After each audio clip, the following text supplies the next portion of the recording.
Congratulations on the win at the weekend. I'll start by asking, how is everyone? Is everyone fit and healthy, we hope? Yeah, a couple of knocks and bruises. Invariably, you get that from a game like we had at the weekend. So a couple of little bits and bobs we'll have to decide on, I suppose. But in the main, we're in a good place. Glad to hear it. Thank you. Tough game coming up tomorrow at the Emirates, of course. Arsenal have been having a really good run of form this season. What have you made of their form this season? Obviously very impressive. A coach that respects every phase of the game. And that's been pretty evident as the team has grown over the number of years that he's been in charge. Really, really impressive how they set up their team, the edge that they play with, and obviously a lot of really, really talented individuals. So they're clearly having a very good season. Of course, they're top of the table, but would you say that this is the most difficult challenge that your team will face so far this season? Yeah, I think when you look at it in those terms, it's pretty obvious it's going to be a difficult task. I think it's also a task that we need to embrace. I think we're in a really good place as a team. Our confidence should be at a place where we're confident of going to a place like that and absolutely competing to win the game, and that's where I want us to be, and that's where I feel we will be. One area that Arsenal have been praised a lot for this season, of course, is in their set-piece success. You, of course, are the master of set-pieces. Is that an area where perhaps you're looking to see where the game might be won or lost tomorrow, maybe minimise the number of set-pieces you give away? Yeah, I think there will always be a lot made of that. The set piece battle, invariably two teams that are pretty good at that aspect of the game. Most games, set pieces play a part, I would say, to different levels. I think this will be a game where it plays a really big part, and we hope we can come out the right side of that. I have to give a word to Íghor, Tieago, of course, who broke Ivan Toney's record, becoming the fastest Brentford player to reach double-figure goals. Incredible figures from him. Just how good is he, and what's he like to work with? Well, he's a dream to work with as a person. His hunger and appetite to get better consistently is really impressive. He's having a magnificent season. It doesn't take a genius to see that. The numbers will tell you that. The performances that he produces consistently well, how well he's integrated into the way that we're playing and the way he's playing with certain individuals within that team. He's making a real impact, obviously, on how we're playing, and he's proved to be a big player for us. And finally, you're about to take charge of your 20th game in all competitions. You're sitting in the top half of the Premier League table. Do you ever get the chance to sit back and kind of reflect on how proud you are of what the team and what you have achieved so far this season? Thanks for telling me that. I didn't realise it was my 20th. But no, not really. The game comes around quick enough. We enjoy it, and I made a point of saying that to the players, that you should enjoy the wins because they are important, they're hard earned. It was on Saturday, and they are in general. But then you're quickly onto the next game, especially when it's a midweek game. So I'm really looking forward to tomorrow night's game. Thank you. Hey, you just mentioned that the confidence in the group is very high, and I remember when I was here a couple of months ago, and you've been looking for more wins at that point.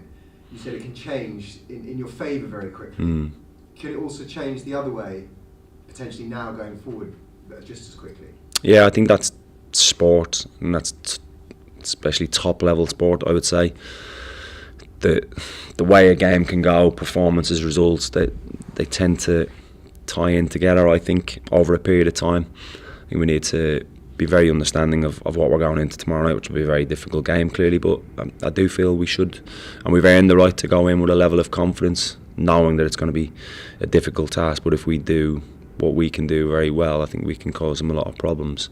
But you are right that the confidence comes and goes. I think you can see it as a team overall. In certain individuals, it'll be higher than others naturally. I think confidence is a major part of football, and you've got to earn that, really. You've got to earn not the right to be confident, but as a player, you got to do things consistently well, and I think that can grow. And I think the team performances can certainly help that if you're striving to become more confident than your best self.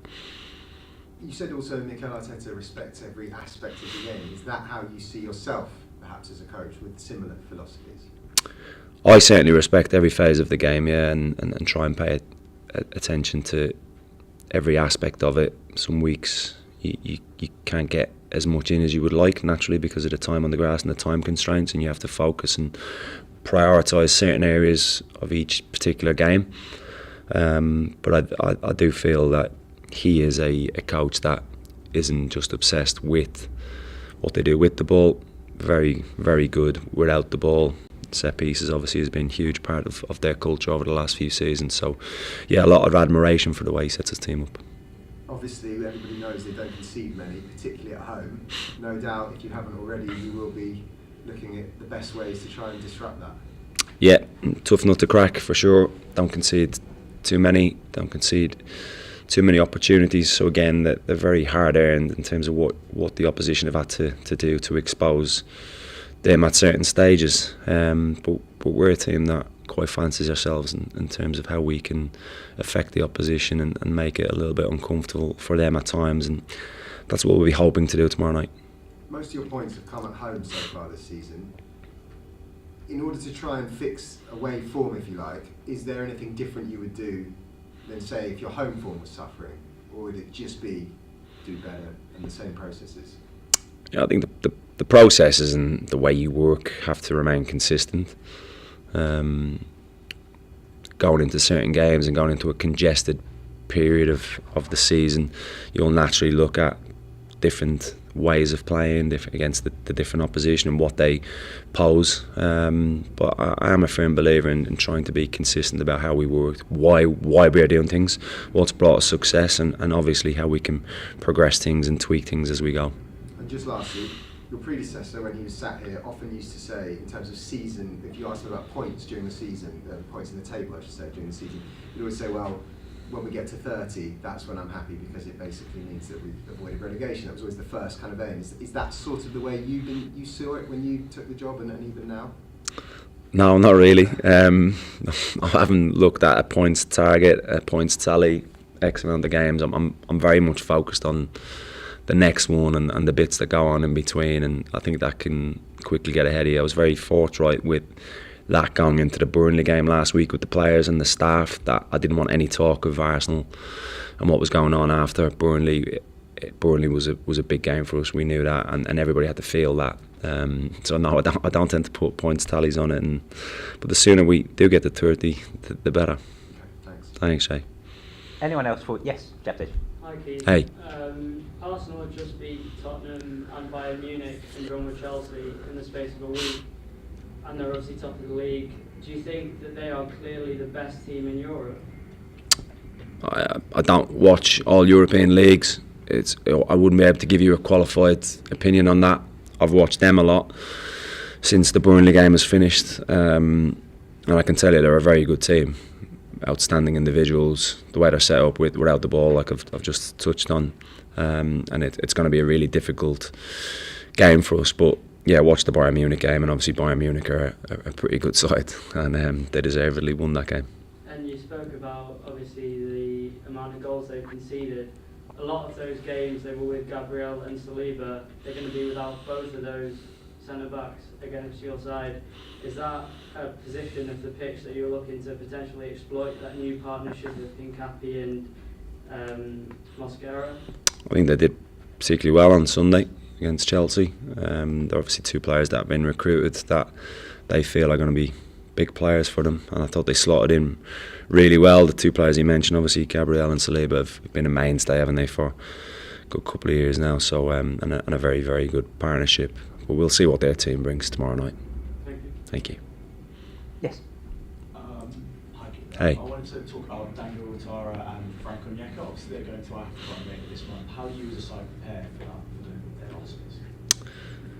Yeah, I think for them, obviously, and I say this all the time to the players when they go and represent their countries, it's an absolute privilege. Should be very proud to do it, and I know they will be. Obviously, it's not ideal that it's in season, but it is what it is. I certainly can't affect that. It will be very much what I've said all season, I suppose, around the squad that we have and the utilisation of that. So yeah, we wish them well when they go. Exactly when they go, I'm not entirely sure yet. But yeah, we'll clearly miss them. And obviously, Dango Iithara has been in great form recently. Losing him, how does it affect the confidence in the group? I don't know. He hasn't gone yet. So we'll see. But like I said, we've got a squad. We've got options to play in that area of the pitch. Dango's really settled into life here well. I think I felt that pretty soon from when he arrived here. The way he plays the game, the type of character he is. I felt after meeting him he would slot in seamlessly, and I think he's grown really in confidence in how we're playing and his role within that team. And like I said, he will be a miss, but we've got a squad to deal with issues like that, like when we get injuries or suspensions. And then finally, you mentioned those replacements. Reece Nelson hasn't broken into the side fully yet since he's arrived. How eager is he to make an impression? Yeah, very eager. He arrived, I suppose, not having had too much of a pre-season because it was slightly disrupted. So he was playing catch-up a little bit, picked up a little nick where he missed 10 days, 2 weeks of training. So that, again, set him back. And then you got to look at how good some of the players in his position have been performing. So he's had to be patient, but I think fans and people have seen the impact that he is capable of. I thought on Saturday when him and Rico came on the left side, they added something to us in that game and made a big impact, and no more so than the second and third goals when they both played a part.